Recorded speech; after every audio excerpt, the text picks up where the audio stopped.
Hey folks, this is Dr. Charlie. Today I'm going to talk to you about why representation, why seeing yourself in the things and spaces around you that you enjoy, why that matters to me. When I was, hey Travis, it's supposed to be interactive. It seems distracting to me. But when I was in the 7th grade, I had a Black woman math teacher who is still a mentor to me. She's still one of my other mothers a long time later. But she got me. This was the first time I had ever really felt seen and deeply heard in ways that mattered to me. I would often I would often do math backwards. So let me backtrack a bit. I'm really strong in math. I've always been strong in math. I've tutored and taught math for a lot of years after I finished college, while in college and high school as well. So, but I went to a mostly white high school, and to be the only Black girl in my class, and I'm mixed. There was one mixed Black girl and one mixed Black boy. So together, we maybe made one Black person.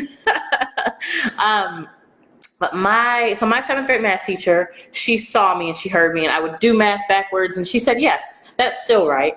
So that was very affirming. Hidden Figures came out last year at this point. If you're seeing this in the future, of course, it might have been longer than that. Hidden Figures, if I had known about the women at NASA, these women mathematicians, called computers, but definitely mathematicians, if I had known about them when I was 10 years old, I would probably be a mathematician or a statistician now. I know, it's never too late to do that. That's not my path at the moment. But I had never seen Black women, except for my 7th grade math teacher, who really did math and loved it and loved crunchy numbers and that sort of thing. I would say Black Panther.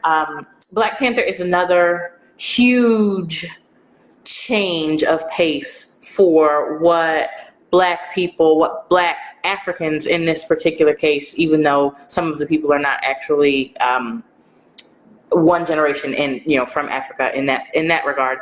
But I think Black Panther did for Black people in movies what Jurassic Park did for CGI. I know I've worked with like gamers and computer nerds now, and they're like, Jurassic Park, that's so, you can see how the CGI is here, and you can see that. I was 8 or 9 years old, and Jurassic Park scared the bejesus out of me.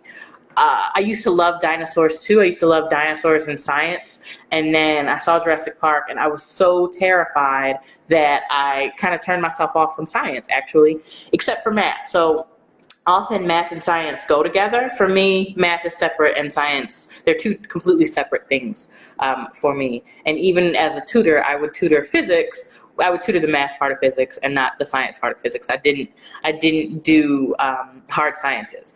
But the representation of Hidden Figures, to see these women doing this thing, to see these Black women doing this thing that I had always loved doing but had never really looked around and saw myself reflected back to me.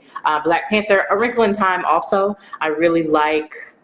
I think I reasonably enjoyed A Wrinkle in Time when I read it, probably in middle school. But to see it on the screen, Ava DuVernay directed that, and to see this little girl, Storm, Meg, she's Meg in the movie, it was very affirming to say, right, these smart Black girls can do these things, can be shown, can show up, can be seen, can be respected, can be heard, can be acknowledged. So representation is really, really key. And that's just a little bit of my story. But what I'm loving now is that through the chaos of the world, is 2018 as I am taping this. So whatever it is in relation to that, when you are watching this, the world is really chaotic right now. The United States is really, really chaotic right now. But what is emerging, what has always been there, but what is getting a wider platform now, is all sorts of different kinds of people being reflected back to us in the way that we see ourselves, in the way that we communicate and intertwine with the world around us. There's a book. So Octavia Butler as an author, she did that for me as well. I think the first book of hers I read was Wild Seed, and I had never seen myself so well reflected in a book. So Wild Seed is still probably my favorite book ever. An elder, a Black woman elder, said, are you into science fiction? I said, no, not really. She said, well, this is not quite science fiction, and I think that you will like it. And I've loved Octavia Butler ever since. Children of Blood and Bone, by Tomi Adeyemi. That's a tremendous book right now. That's a tremendous book. And another book I would highly recommend, rather, is The Mother of Black Hollywood, Jennifer Lewis. Both of those last two are current and absolutely breathtakingly tremendous from very different perspectives. Jennifer Lewis's is a memoir of her life, and Tomi Adeyemi's is a story of just... there's so many powerful Black women and Black people in this story that I'm really excited about the things where each is going to go. All right, this is Dr. Charli. I'm going to sign off and just tell you that representation absolutely matters. It gives people a voice where they didn't know they had one, where they didn't know they could be in that space.